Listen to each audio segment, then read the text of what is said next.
In a world brimming with complexity, few creatures embody harmony like the honeybee. With tireless precision, she dances from bloom to bloom, each motion guided by millennia upon millennia of instinct, each act in service to the whole. And then there are the beekeepers, watchful stewards of this ancient symbiosis.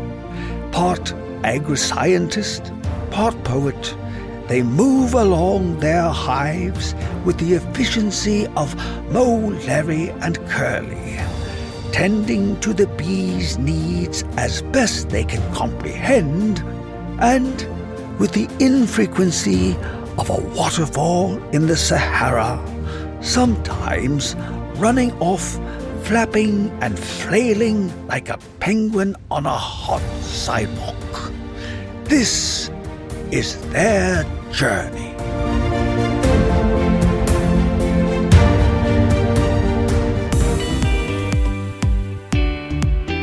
Welcome to Beloved Beekeeping, presented by our great friends over at Mann Lake. Today's guest has an apiary and beekeeping business on the Big Island of Hawaiʻi. Yes, I'm still there, and it is raining in paradise today, but that's okay.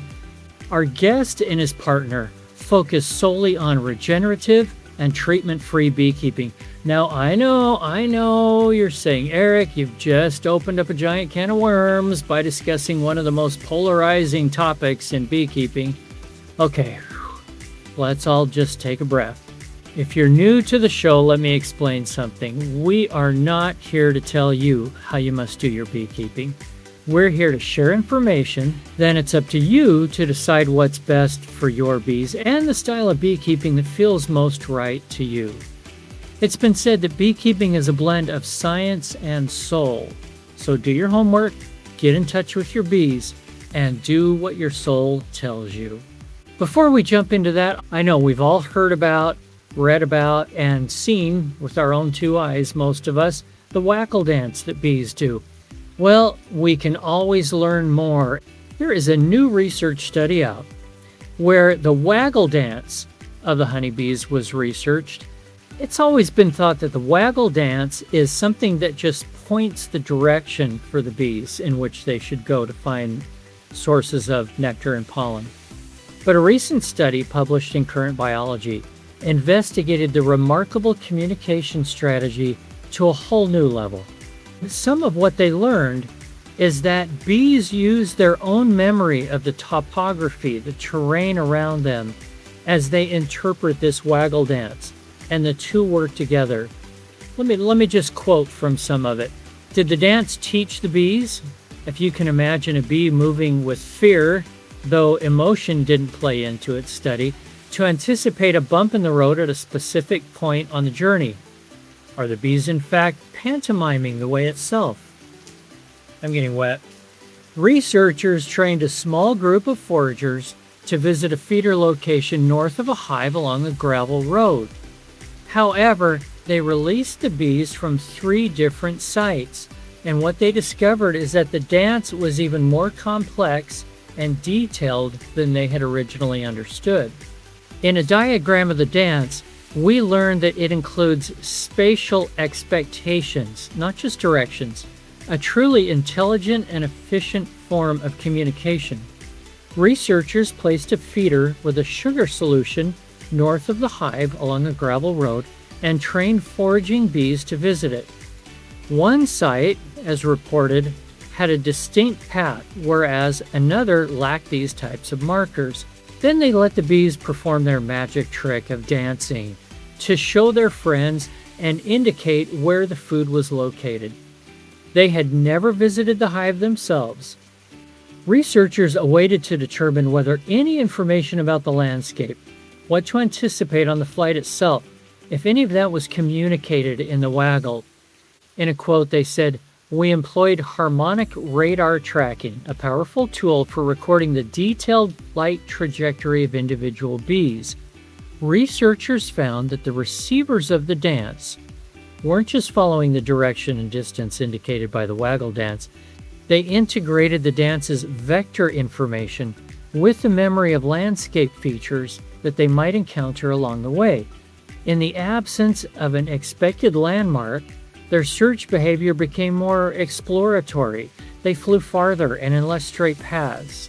They're calling this a multifaceted form of communication.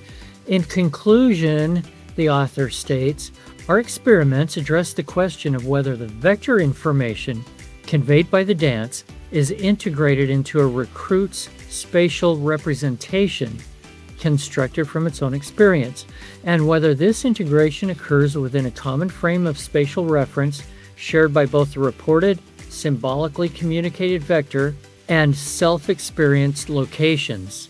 What they found is that the cognitive structure at play here is most adequately conceptualized as a cognitive map. So bees are even more impressive than we had already given them credit for. These intelligent bees aren't just following the vector, they retain a spatial layout of the environment and incorporate it into their navigation. Last quote from the scientists, our study reveals a higher level of cognitive complexity in bee communication. With the waggle dance, bees don't simply follow a blind vector instruction. They integrate it with a cognitive map of their surroundings built during earlier exploration flights. This allows them to form expectations and navigate more efficiently. What do we take away from this besides the fact that these little girls are, even smarter than we ever give them credit for? When we talk about orientation flights, usually we're just thinking of them circling around right in front of the hive and going up. But it appears something that's been learned is that they are orienting a lot more of their surroundings around them. For example, they know where high hedges are, they know where roads are, they know where trails are, they know where trees and bushes and other things are going to be in their way. And as they're reading or receiving a waggle dance, they're putting all that information in together with what they're learning from the waggle and mapping this whole thing out. It appears consciously, cognitively, before they actually take their flight. They know where they're going. It is amazing. All right, let's get on with our guest. This is going to be a lot of fun today. I'd like to welcome to the show today with a great big aloha, Kevin O'Connor. Good morning, Kevin. Morning. Aloha, Eric. How are you? I'm fantastic. Are you kidding? What's not to love about being in this beautiful place? Speaking of beautiful places, you are in Waiohinu, Hawaii, correct? Yes, down close to South Point on the Big Island. Which is the southernmost point of the United States of America, by the way. Yes. Okay. And there's a lot of businesses that will remind you of that, including our favorite Punaluu Bakery. And by the way, they're not giving me anything free for saying that, but you can't drive through without getting some sweet bread and a malasada. Anyway, hey, I met you at the farmer's market the other day. And today we're going to talk about farmers markets. We're going to talk about treatment-free beekeeping, regenerative beekeeping, all kinds of things. And if you don't mind, give me a little bit of background first. Yeah. Like, when did you start beekeeping? Why? What do you love about it? Yeah, so I started beekeeping in 2006, this spring. I came out to Hawaii that winter and then got a job while I was out here catching queen bees. I love about beekeeping the dynamic aspect of it, how it's like really kind of connects you with nature. I've always been a gardener ever since I was a kid and then made a business out of it. And always also been, attracted to just the natural cycles of nature, the seasonal changes, the different flowers and how they interact with each other, and how beautiful they can be when you arrange them, in a garden and landscape certain ways. And always kind of appreciated that different environments and ecosystems require different plants and they have different aspects that how they contribute to the ecosystem, what have you. And honeybees, beekeeping is like a natural extension to gardening because honeybees are so integral to the garden, as well, of course, as other pollinators. But honeybees are something that you can actually manage and work with and interact with on a more intimate and in-depth level. It was interesting catching queens. I had not really known anything about beekeeping, and it was a really quick, like, deep dive into beekeeping because you get to know all about all the different aspects of beekeeping and queen rearing, which kind of is just like a quick deep dive into beekeeping. And one of the things that was like concerning to me at that time, we started having a lot of, like, we were calling them blowouts, where the little nukes weren't surviving 2 weeks to even allow that virgin queen to go mate, come back and be caught to sent along around the world. We were concerned that because one of the first jobs we had in the morning of the beekeeping, the day we would have a 55-gallon drum and dump like 7 bags of sugar into that, mix it with water, and then the fumagillin and stuff like that. And I was scratching my head, like, what is this all about? And, feeding the bees, and kind of understood that because it's so intensive with allowing that little nuke to raise the queen, we needed to do that. And that got me interested in natural beekeeping and other beekeeping methods that wasn't so intensive and stressful on the bees, because we were seeing that they weren't surviving. There was this kind of drop off in the nukes lasting and the queens being able to be caught. And that was in 2006, which was like right at the beginning of colony collapse. So yeah, that was kind of our start of beekeeping. So, for people that don't know, some of the largest queen producers in the world and some of the best are here on the Big Island of Hawaii. So, were you working for one of them? Yeah, back in 2006. Okay. And then you've just sort of taken your own journey from there. Your company is called Bee Boys. So, it's you and how many other boys? Just me and Ryan, just two of us right now. All right. Yeah. And then we do have, we work with a couple other beekeepers. Artemis Smiles down on South Point. She does very similar beekeeping practices. And because we've grown a bit, so, and we can't handle all of the demand. So, which is good. We're able to work with other beekeepers and grow in that way. Because of the style of beekeeping, it's very labor intensive. A beekeeper can't really manage as many colonies as large commercial beekeepers do, because of the labor, the different approach that we take. Well, let's talk about that style of beekeeping, as long as you brought it up.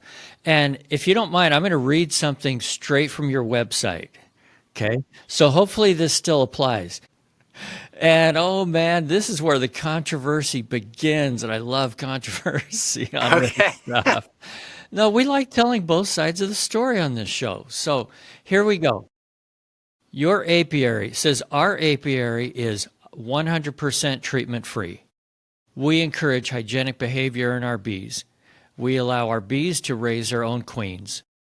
Bees are encouraged to constantly build their own comb. We do not use plastic foundation. We do not use beeswax foundation. Bees are allowed to swarm and not collected. Absolutely no plastic in the hives. This includes plastic frames, feeders, and any component of the hive. We do not paint hives. We do not spin honey or reuse honeycomb. We refrain from pesticide and herbicide use completely. We do not feed our bees ever.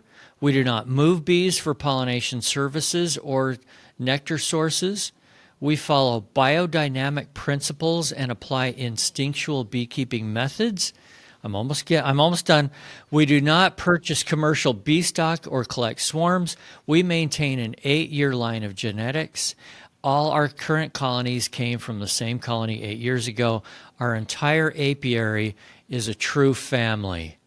Okay, where do we jump in? How do you want to explain that?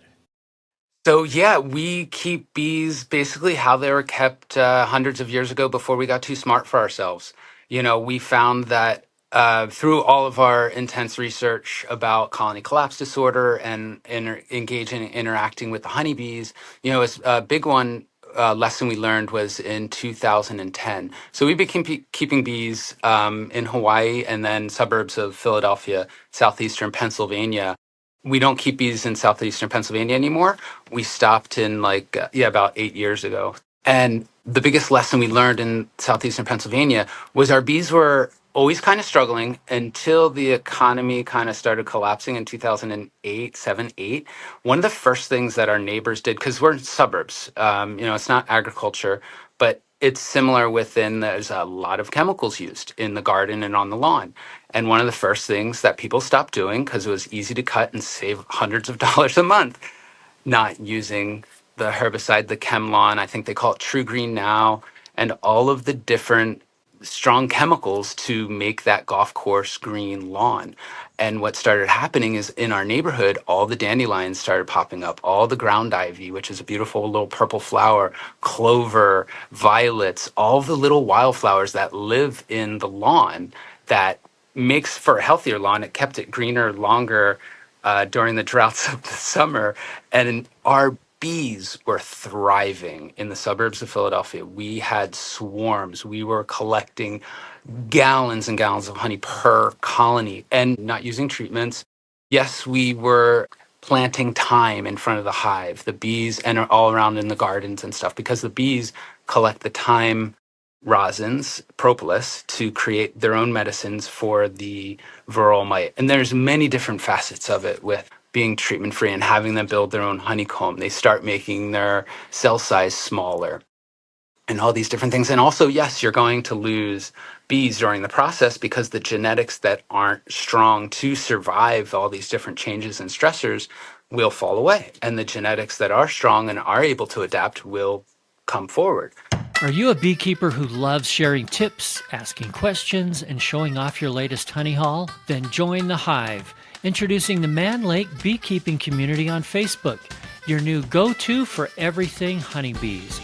Whether you're struggling with mites, trying a new winterization method, or just need to know what that weird thing on your frame is, our group is a supportive, spam-free zone for beginners and pros alike. Stop scrolling through endless forums and connect directly with beekeepers and the professionals at Mann Lake in one buzzing place. We'll put a link to it down in the show notes. Just click over and join up. And that's using nature's way instead of getting in the microscope and grafting or doing all that stuff to create, we want this desirable trait or that desirable trait. We allowed the bees to do it because they know how to be better than we do. So that's the approach that we took and that we found success.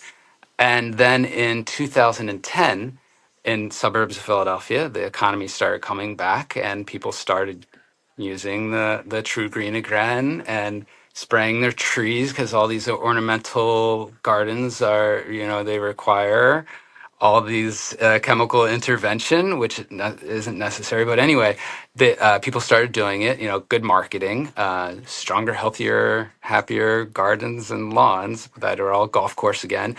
And the bees could not collect enough nectar to make the comb, to make the honey, or to store the honey for the winter. So we found ourselves scrambling, feeding our bees, which we hadn't done for quite a few years. And we were using like a tea mixture, sugar water with this biodynamic preparation of like mint and thyme and little sea salt and chamomile, and to make it a little easier for the bees to digest the sugar. And we were looking at each other, having this conversation about like, well, if our bees cannot survive in this situation, what makes, because we've always heard the honeybees are the canary in the coal mine. What makes us think that this is a healthy environment for us? So that's when we kind of made the decision to move full time to Big Island, Hawaii. It sounds so perfect and idyllic. And it doesn't work for everybody, Kevin. No, of course not. It works as long as you're willing to take the risks and suffer the losses for the long-term gain. And that's what it is.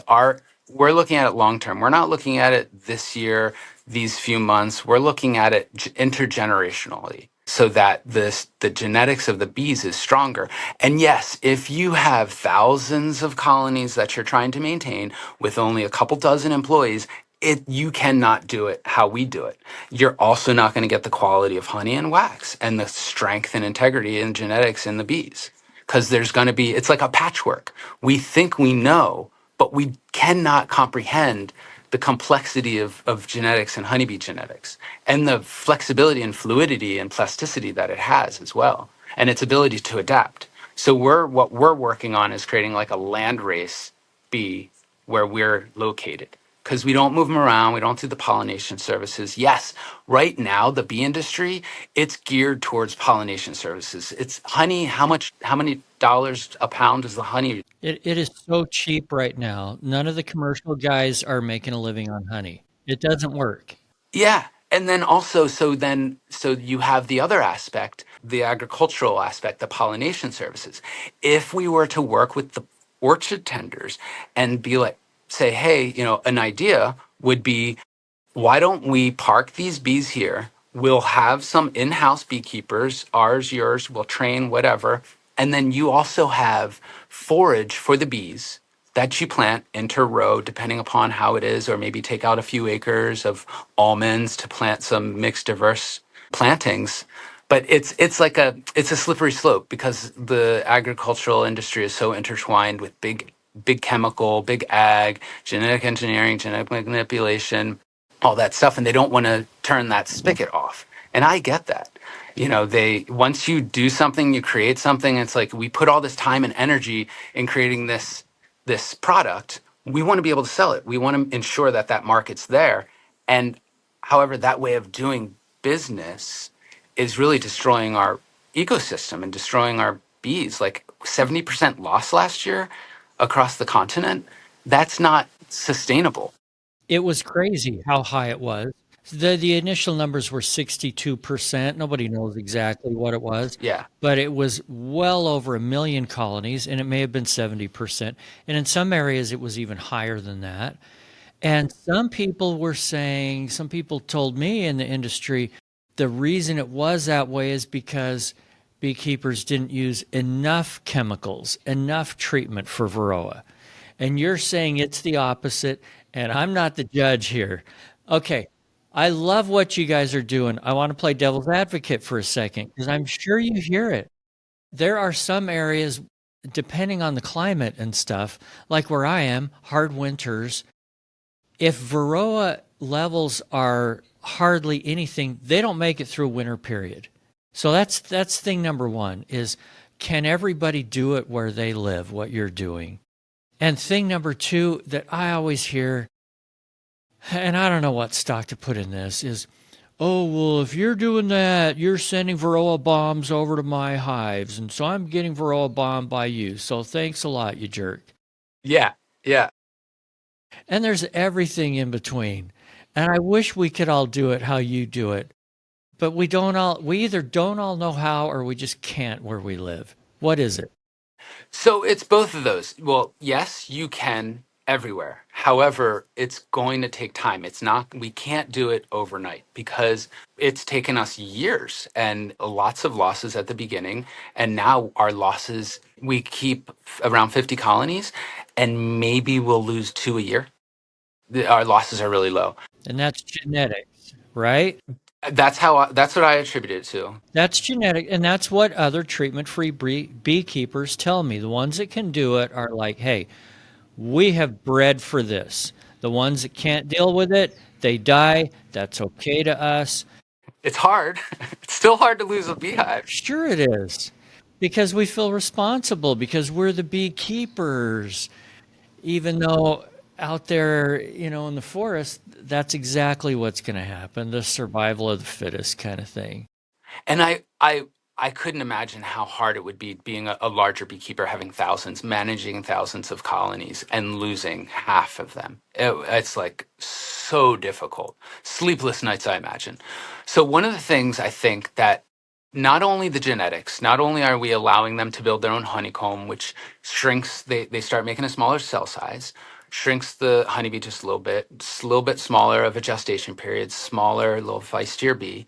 That part is great. That part is what we have control over. But we're on a tiny little quarter acre, but we're surrounded by thousands of acres of open space.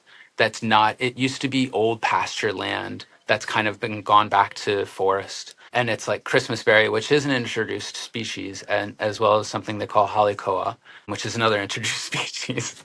But because we have all of this open space that's not treated with any chemicals, and we have an abundant amount of forage through many seasons throughout the year, our bees have the food stock that they need to thrive, and they have the diversity to enable themselves to get the different types of rosins, the propolises, and the different pollens to give them a good, healthy, diverse diet. It's like you think about the diet of a person. You want to have, a healthy diet, well balanced, all that stuff. We want the same thing for a bee. So when you have bees eating in monocultures, they're not getting a diverse diet. And then when you're feeding them on top of that, it's like eating popcorn is your main diet, and then drinking soda and French fries, and that's what you got, and that's big ag, unfortunately. And also in a lot of these different areas, we have changed the ecosystem across the country by cutting down forests or raising prairies, plowing, all that stuff, and not allowing for the natural cycles to balance and regulate and offer a diverse amount of forage for all throughout the year. And a lot of other regenerative beekeepers are starting to, I mean, not just beekeepers, sorry, land tenders, farmers, they're starting to not till the land. They're starting to allow the ecosystem to develop, and they're preventing soil erosion. And what that does for beekeepers is it create all those wildflower habitat. So the bees are going to have the opportunity to have more diverse food. So you have those two things go hand in hand, allowing the bees to kind of do what they do best is be them, and then ensure that we have a diverse, healthy ecosystem for the bees to forage.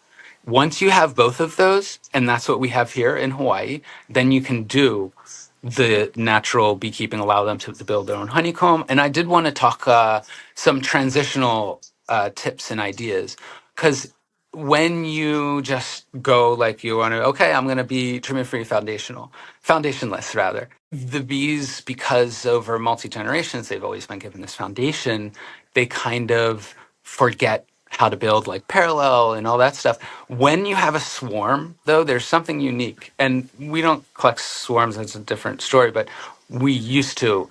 When you have a swarm, they, for some reason, are able, it's like when they swarm, something resets. When they come back, you catch them, or you put them in a box. And we do use Langstroth boxes with, but we call it top bar methods. Sometimes we have the full frame, sometimes just the top bar, sometimes the top and just the sides. Deep boxes, medium boxes, what? Both deeps and mediums. Deeps for the brood. We try to do 2 deep brood chambers, and then we'll build, depending upon the year and the age and vigor of the colony, we'll build small boxes on them. And that too, like, we allow the bees to take their own pace. Some bees will, and we do walkaway splits. But I want to get back to the comb building. If you're starting with a managed colony that you already have the foundation in there, you can start in the super by doing like every other frame, one foundation, one empty. That way they have that like straight like avenue to build in. And if they start building in an arch, which they like to, you can like turn them around so that they'll straighten it back out, and you get a little snake in there. And also they love facing southeast or south southeast, and they need to be level, because if you have it's crooked, the bees build, they festoon, they hold from the top, and they build, and they use gravity and like law of chains or something, where they will build that comb, and if it's at an angle, that comb will come down at an angle. So that's important to be level. Also, just keep an eye if you do want parallel frames to flip them back and forth. And then you can get into the brood chamber. You can take the honey frames from the top that they built and put them on the sides, and you can take out maybe 1 or 2 frames in there and do the same thing. Allow them to build. They're generally on a when they're on a nectar flow, they'll build that out real quick within a day or two, and the queen will be laying in there shortly. And you can always do that when you're calling for pollen, or make sure that the brood chamber's not honey bound and things like that. Okay.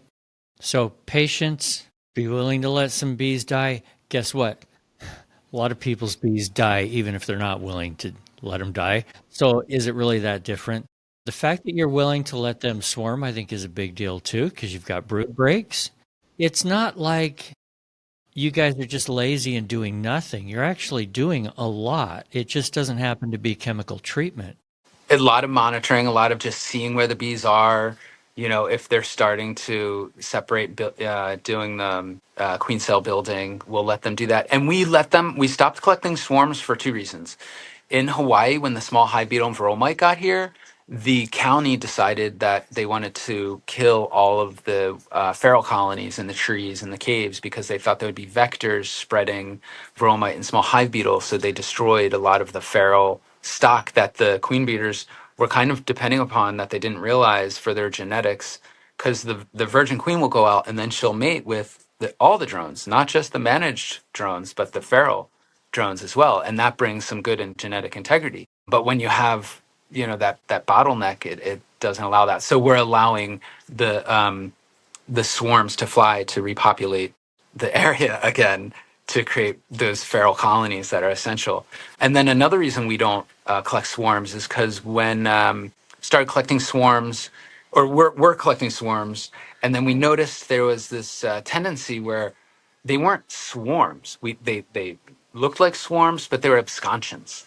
And that's a colony because the small hive beetle got in there, slimed them out. They flew away, and they were looking for a new home, but they're not swarms. So when you grab them, when you collect them and put them in a box, yeah, right. When you collect them and put them in a box, they weren't having that. There was just this chaos. They weren't building. They were in this like panic mode, and then they would fly away again. And so that's when we stopped collecting swarms, because we don't know. We would go through all this trouble, put up the ladder, climb, and collect, and it'd take a few hours and all this time, and then they continue to fly away. So we just decided to let them be, and we multiply our colonies through what we call walkaway splits. So we'll take 3 frames of the 3 stages of brood: egg larva, and cap brood, and then a couple frames of honey. And then sometimes the queen comes with them, sometimes she doesn't. We're not always that good at making sure we know where the queen is when we do this, in which case, if we do bring the queen with us, then it gives a brood break for the larger colony, and then it creates a very vigorous new, what do you call it? New colony. Yeah, new colony. I mean, a walkaway split, it could be either side, Yeah. right? It could be either the side you left or the side that you took and moved. In fact, in a regular swarm, the queen is going to leave. Yeah. So I think it's funny that people think a walkaway split should never have a queen in it, or any kind of split for that matter should never have the original queen. I'm like, okay, once again, we're not working how the bees work for some reason because we know better. Anyway, let's shift gears for a minute before we run out of time here. Tell me about farmers markets and a little bit about your business, because I think there are a lot of beekeepers that are sideliners or hobbyists that maybe want to move up to sideliner, want to learn how to make a few bucks doing what they love. And they know about farmers markets, but what advice do you have for them? What works good? Yeah, before I answer that question, I do wanted to touch base real quick on the like mite balm, small hive beetle balm that you mentioned about treatment-free beekeepers, because that was really a big thing. We were getting a lot of that feedback when we started telling other beekeepers, "Oh, we're going to be doing this treatment-free," and they were telling us that exact thing. "Oh, you're going to be ruining our bees and all that." And cut to 8 years later in Hawaii Island, all the queen breeders, they've kind of tried to move down here. And even though it's not working out for them, it's really windy, hard to breed queens down here. They're asking us for our genetics. They're like, "Can we have a few drones?" Because, so the opposite has happened over time. Well, and you're also in an area where there's not a lot of other beekeepers right around you that you're going to be mite bombing if that indeed is a thing. So The opposite has happened, actually. We find that when the migratory beekeepers move in, the mite count and the small hive beetle count skyrockets. And that's kind of like the washing time. Like when that happens, the strong genetics really shows and the weak genetics falls away. So, but luckily our bees aren't having much fall away anymore. And then, so yeah, to speak to farmers markets, it's such a great way to connect with your community. It's a great way to let people know that you're there, that you want a healthy ecosystem, and that it's all of our responsibility to ensure that we have a healthy ecosystem. And the that you keep your property, the cleaner and purer your beeswax and honey is going to be for our skincare products and what have you. So that's one way, a great way to interact with the community. And different products we do, the beeswax, we make a lot of skincare products with it. We find that skincare, we get better bang for the buck for making our own salves and balms. And we use all organic ingredients, our beeswax. And because every time we're harvesting our honey, we're cutting out the honeycomb and we're literally crushing it, straining it, letting the gravity pull it out, and then pressing it a little bit, and then we wash that wax with that water. We make June for ourselves to drink and share with our friends. We don't sell that just yet, and we also make vinegar, honey vinegars from that. And then we, with the beeswax, we make the skincare products, and we do, cold infusions and or heat infusions of different herbs and botanicals. We grow a lot, and we basically replace our medicine cabinet with all of the different salves and balms that we make, from bath body beauty care, age defying salves, long lasting deodorants, pain relievers. And that's all from different flowers, botanicals, and some minerals like zinc and stuff like that. Basically, you start small. We started with 2 salves, and we were doing candles. We were pouring our own foundation and rolling them. That's very time consuming, but you put value yourself, value your time, and the community values your time and your products too. And they actually work. It's the same. We're working with arnica and cayenne and calendula, comfrey. These are herbs, chamomile, that people have been using and are relatively familiar with, and they work. Instead of using things that are synthesized from the drugstore, we can use the herbs and botanicals that have stood the test of time. This is what our great grandparents were using. And people, there's like an attractiveness to that again, because there's this big, AI and data center and all this smart technology. It's creating this big disconnect that we have. Right now we're actually having this conversation on a smarty phone, Visiphone, instead of in person, and that's where I think farmers markets kind of puts that personal touch back onto it. And it gives so much more value when you actually know the person that's making your products and keeping your bees and where they're keeping them and what they're doing. And it's just exciting. People, and I meet people like you who are also really interested in honeybees. That's awesome. And I just want to add one thing about the farmers markets, and that is if someone listening is not a beekeeper yet, please don't go get your honey at the grocery store. Go to the local farmers market where you can talk to the beekeeper. You can ask questions. What kinds of chemicals are you using? What are the bees feeding on? You can ask them any kinds of questions that you want. Feel very comfortable about what you're doing, and you're going to learn something. Beekeepers are so good at sharing information. I could probably say, hey, Kevin, why do you put propolis in this one salve? And I'll bet you could go on for 20 minutes telling me why. Yeah. And it would be good stuff. Yeah. So that's an encouragement as well. And hey, I don't want this to sound too capitalistic, but you're also making top dollar at those farmers markets because there's no middleman.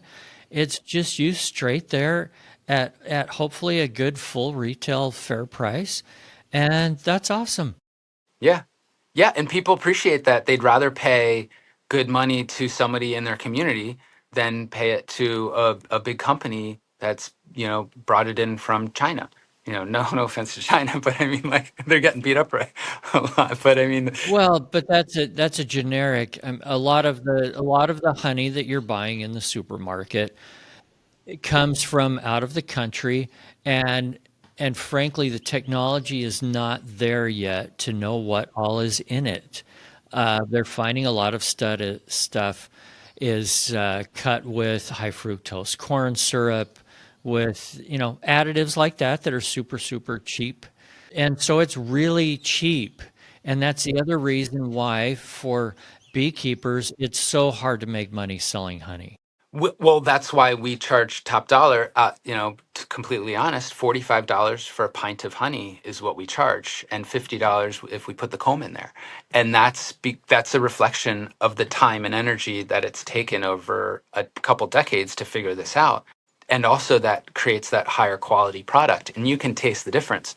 And also speaking to, like, if you are conventional, or if you're in transition, or even organic standards, which can use plastic foundation and use some treatments, even if you are those beekeepers, it's still awesome to offer that honey. I'm not saying it's not worth offering to the community. It's excellent.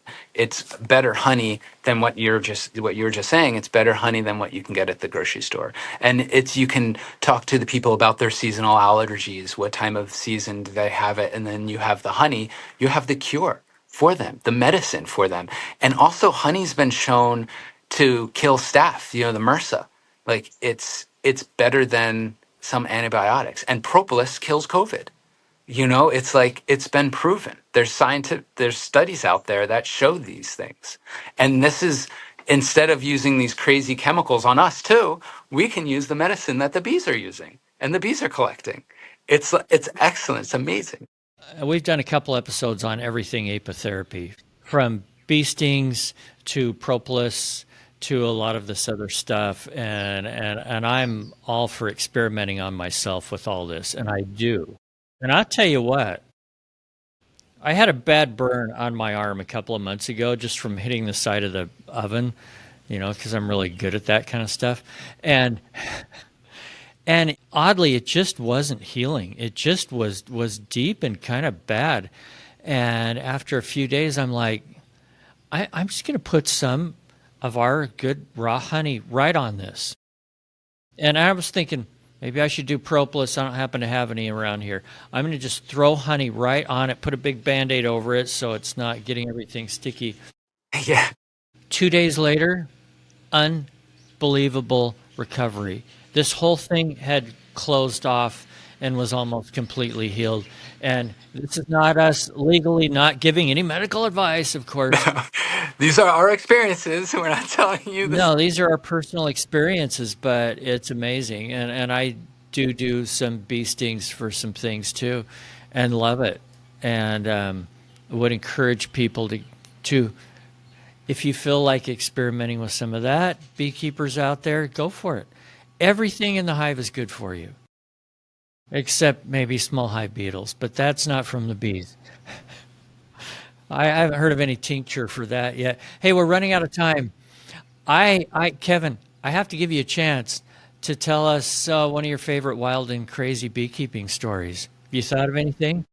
Well, fascinating. The kind of a highlight of my beekeeping career was so we go to Molokai as well. It's a beautiful small island, a couple islands north of us. And no varroa mites there. No, exactly. There's no beekeeping industry. It's very small, like home backyard type stuff, as well as a massive amount of feral colonies. There was, and a lot of, because of that, you're going to get a lot of extractions from structures and what have you. And so we were asked, and this is, we normally don't do this, but they asked us to help them remove a colony from a church, a small wooden church that was built by Saint Damien. Down in Kalaupapa? Exactly. Well, the church was not there. The church was up on the top side, they call it. But he had built the church there. But yeah, he administered to the lepers or the sorry, the afflicted in Kalapapa, and he had come up and he built this wooden church in like the 1800s.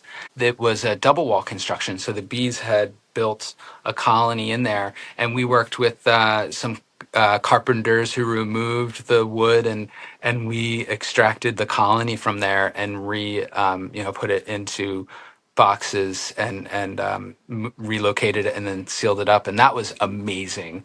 That was like an ethereal experience with the bees and in the church with the history of this ancient structure. Yeah, that was just fascinating. And then otherwise, kind of more of a funny story. I still am afraid of getting stung by honeybees.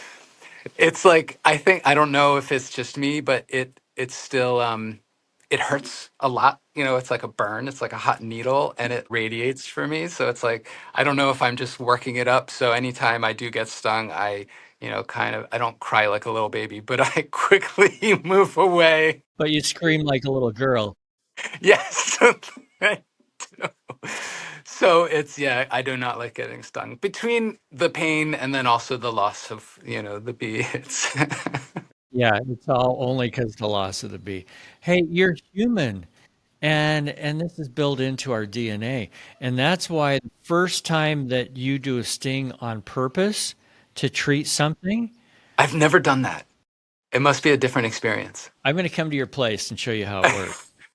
It's a different experience. It is so hard to do the first time because everything in your DNA is saying no, no, no, no, no, no, and you have to overcome that. And it's crazy hard. It gets easier, but it's really hard the first time to do a self-inflicted. Hey, Kevin, we could talk for hours. I'm going to put your website down in the show notes in case people want to find you or reach out to you or order anything from you, which I would highly encourage. The area that your bees are in, I've been down to that area. It's absolutely beautiful. It is so green. It's kind of what you picture of Hawaii. It's just green. It's not like this green desert behind me, which has no bees, by the way, because who knows what all chemicals they use out there. But I'm going to give you the last word. Just one last piece of advice or why you just love beekeeping. I love beekeeping because you never know what you're going to get. Each season's different, each harvest is different, and also have faith in the miraculous. The honeybees, they have been here for tens of millions of years. They're going to work it through this little blip on their genetic radar. The quicker that we come together as a community to overcome this, kind of self-inflicted wound, because we're creating the problem that we can solve. And we can solve it through beekeeping and coming together and appreciating the natural flow and ebb and flow of nature and the beautiful world that we're so lucky to be part of. Beautiful. Mahalo, my friend. Thank you. Aloha. Thanks for joining us on Bee Love Beekeeping, presented by Mann Lake. If you like this content, I hope you'll share it with a friend. Follow and subscribe to this podcast, and even sign up for our newsletter at belovebeekeeping.com. Also, just a shout out to Vita Bee Health for their support. We appreciate them. Vita's Varroa control range of products includes Apistan, Apiguard, and now Varoxan, extended release oxalic acid strips. Thanks, guys. And remember, if you're not just in it for the honey or the money, you're in it for the love. See you next week.